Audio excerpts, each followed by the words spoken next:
Hello, St. Joseph kindergartners. Happy New Year. I have a new story that I'd like to share with you today. It's called Sincerely Emerson. There are lots of ways to help the world go around. Listen to this story to hear how one tiny act of kindness impacted so many people. Sincerely Emerson by Emerson Weber, illustrated by Jacqueline Sinquette.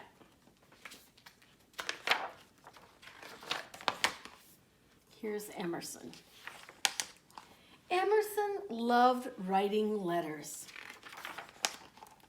She loved writing dear, capital D-E-A-R.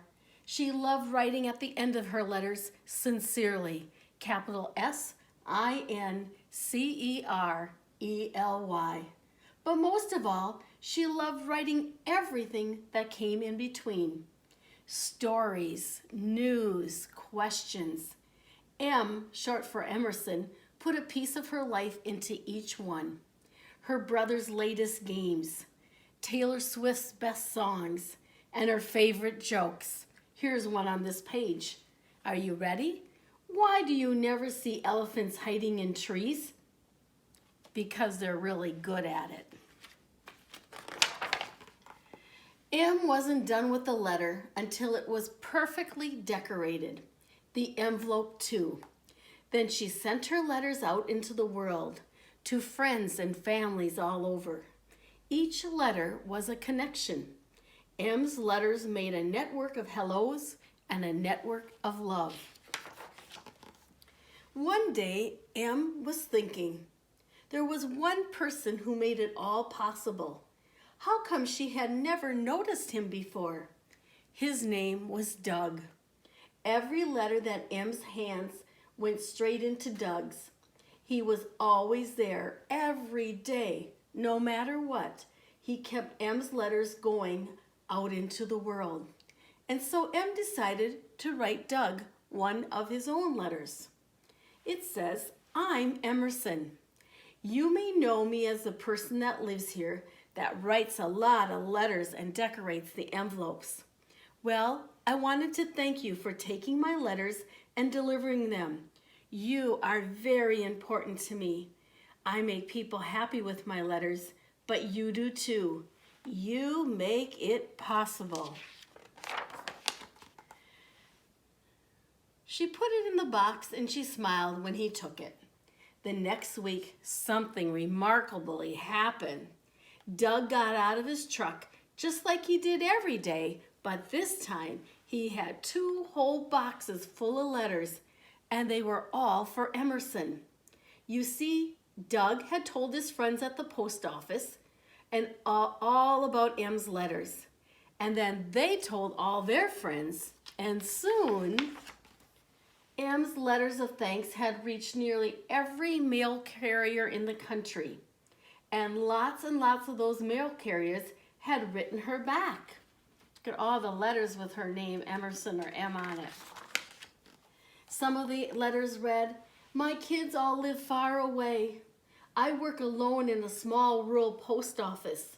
Not a lot of people think about how hard we work. I have a son in Kuwait, and if you have a second to send him a letter, he would love it. I know you can't write back to all of us, but maybe I can drop you a line from time to time. They were filled with kindness. Every one of the letters was a connection. Look at all the mail people. Every letter had a piece of someone's life in it. With dozens of new pen pals, Em did what she was best at doing. She wrote letters. She wrote the dad, she wrote the son, she sent new jokes, new stories about her life, and she asked lots and lots of questions. And Emerson got thinking about all those people out there living their lives, working hard, delivering letters, keeping people connected. There was love in their work. And it wasn't just the mail carriers. It was the bus drivers, the grocery store clerks, the trash collectors, the teachers, and the farmers.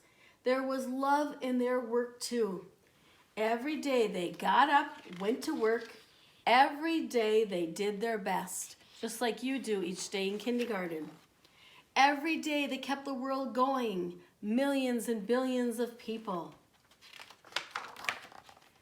Every bus ride, every tomato, every bag of trash, every bag of groceries. They were possible because someone cared. Each act was an act of love, wrapping the world together in a network, like the biggest hug ever. Emerson wished that everyone she knew would take a moment to notice each one of them and thank them. Maybe thank each other, sincerely. And here at the back of the book is a letter from Emerson. Hi there. The story you just read is 100% true. I know because it really happened to me.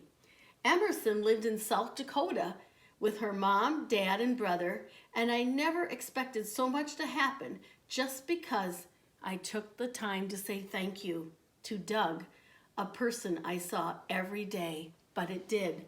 I got to talk to important people, be on television, and I even got a really, really special letter from someone I admire a whole lot, Taylor Swift. All that made me super happy, of course, but it also made me think, why was my saying thank you such a big deal? Isn't saying thank you and meaning it something we should all be doing all the time? I think so, so I'm going to keep doing it, and I hope you will too. How about I start with you? Thank you for reading my book. I hope it made you smile, and in case it didn't, here's a joke that might do the trick. You want to hear her last joke? How do you catch a squirrel? Climb a tree and act like a nut. Sincerely, Emerson.